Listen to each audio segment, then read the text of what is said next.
Đấy, bây giờ mà đã đủ hành khách lên trên máy bay rồi. Bây giờ mình sẽ đóng cửa của máy bay.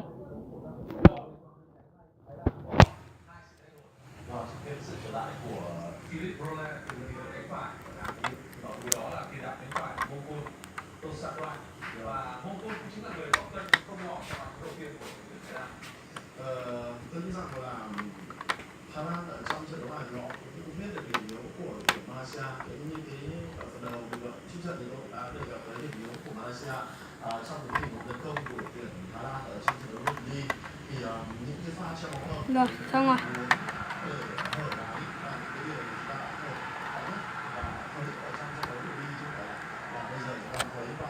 Chờ tí. Chán rồi à? Thật, hết điều rồi. Hết điều rồi.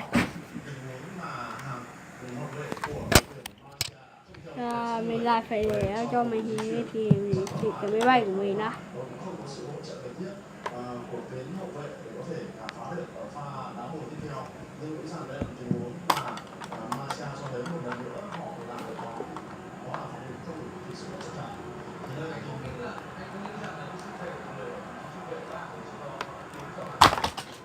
Chết rồi, vỡ máy bay rồi.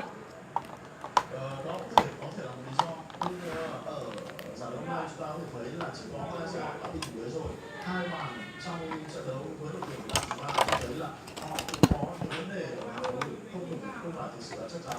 Thì trong tình huống kể trên thì thêm một nữa chúng ta có thể thấy là phòng ngự của Malaysia cũng có những vấn đề của riêng họ. Thì cái vấn đề ở đây là các đội bóng khai thác như nào. Đây kể cả tôi nghĩ rằng là đây cũng là một cái cơ hội để cho những cái Barca hoặc là các cầu thủ Việt Nam để có thể tham khảo. Ví dụ là chúng ta gặp họ trong trận chung kết đi thì đây cũng là một tình huống mà chúng ta có thể quan sát thấy và có thể tham khảo từ tình huống bóng kể trên. Vâng, thưa anh Nguyễn Thị, hôm nay thì Malaysia có một sự thay đổi người cánh trái và chúng ta thấy rằng là đó là một trong những Mình xin lỗi vì mình đã vỡ máy bay nên để mà để xí lâu. Xin lỗi. Xong rồi.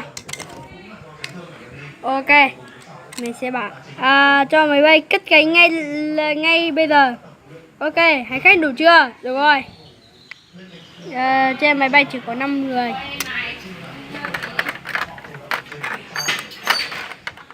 Bây giờ mình sẽ cho máy bay này cất cánh lên bầu trời rồi.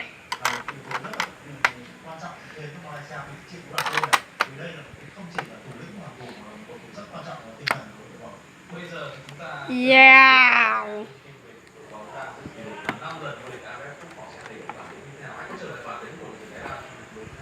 Phải nói rằng là cái thời gian còn lại của một sự tôi tương đối thất vọng với kỹ trời của Thái Lan, bởi vì là một đội bóng mà rất nhiều lần vô địch như thế và lại thi đấu sân nhà. Đây là toàn cảnh của máy bay mình. Bây giờ mình sẽ cất bánh đã.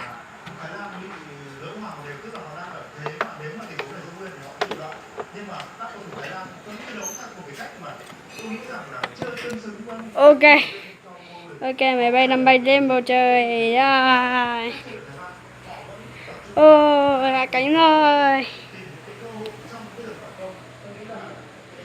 Rồi, chết rồi, máy bay đã không kể cả bánh rồi. Hay cái khẩn cấp.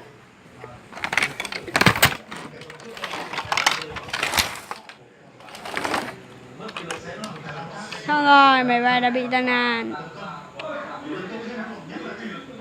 Thì rồi xong rồi, máy bay đã bị tai nạn. Hạ cánh khẩn cấp nhưng mà bị tai nạn rồi. Rồi, mình sẽ kết thúc video tại đây. Cảm ơn các bạn về video của mình hơi ngắn tí thôi. Nhưng sao thế là mình đăng một video tiếp theo.